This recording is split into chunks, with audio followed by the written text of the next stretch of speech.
Magandang umaga ng Huwebes mga kaibigan. Update po tayo sa lagay ng ating panahon August 22, 2024. Pero bago yan, please huwag kalimutan muna mag-like and subscribe naman and pa-hit po ng notification bell.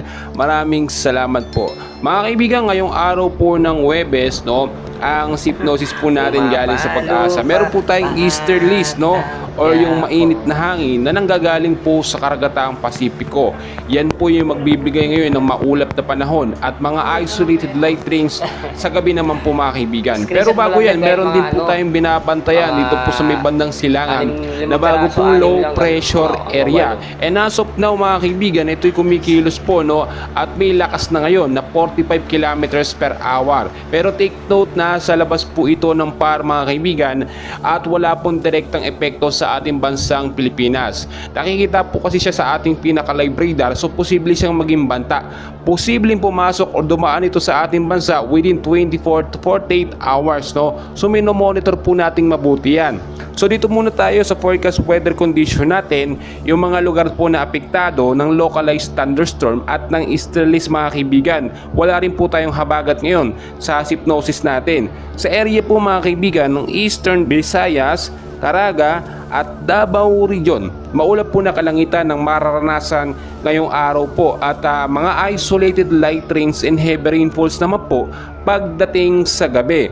Samantalang dito naman po sa Metro Manila at the rest po ng ating bansa, patuloy pa rin po makakaranas ng cloudy skies, maulap na kalangitan at mga isolated light rains, mahina hanggang sa malakas na pag-ulan pagdating po sa gabi. Dahil naman po yan sa localized thunderstorm mga kaibigan, yung nararanasan natin sa hapon mga kaibigan na biglang bumubugso, may kasamang pagkulog at pagidlat, minsan may malakas pa na hangin at malakas na pag-ulan, localized thunderstorm yun mga kaibigan. Kaya naman po pinag-iingat palagi yung mababang lugar po. Sa mga lugar na aking nabanggit, especially po sa Metro Manila, sa banta po ng pagbabaha, doon sa mababang lugar at landslide naman po sa mga landslide prone area. Kaya kung kayo po ilalabas sa hapon at sa gabi, ugaliin po magdala ng payong, jacket, kapote, panlaban po sa mga biglaang pag-ulan. So balikan natin mga kaibigan yung binabantayan natin na low pressure area na posibleng maging banta bilang isang panibagong bagyo sa ating bansa mga kaibigan. As of now, yung direction po nito ay pa northeast po mga kaibigan. And as of now, wala naman itong direktang epekto. Eto nga ba mga kaibigan ay may tsansa na mabuo bilang isang bagyo mga kaibigan sa labas ng PAR. Ngayon po, maliit pa yung tsansa mga kaibigan pero patuloy natin minomonitor. Noong mga nakaraan kasi nasa 35 kilometers yung lakas niya at bigla pong pumalo sa 45 at ito ay posibleng maging tropical depression or tropical cyclone kung pumalo po sa 55 to 65 kilometers per hour ang kanyang lakas ng hangin.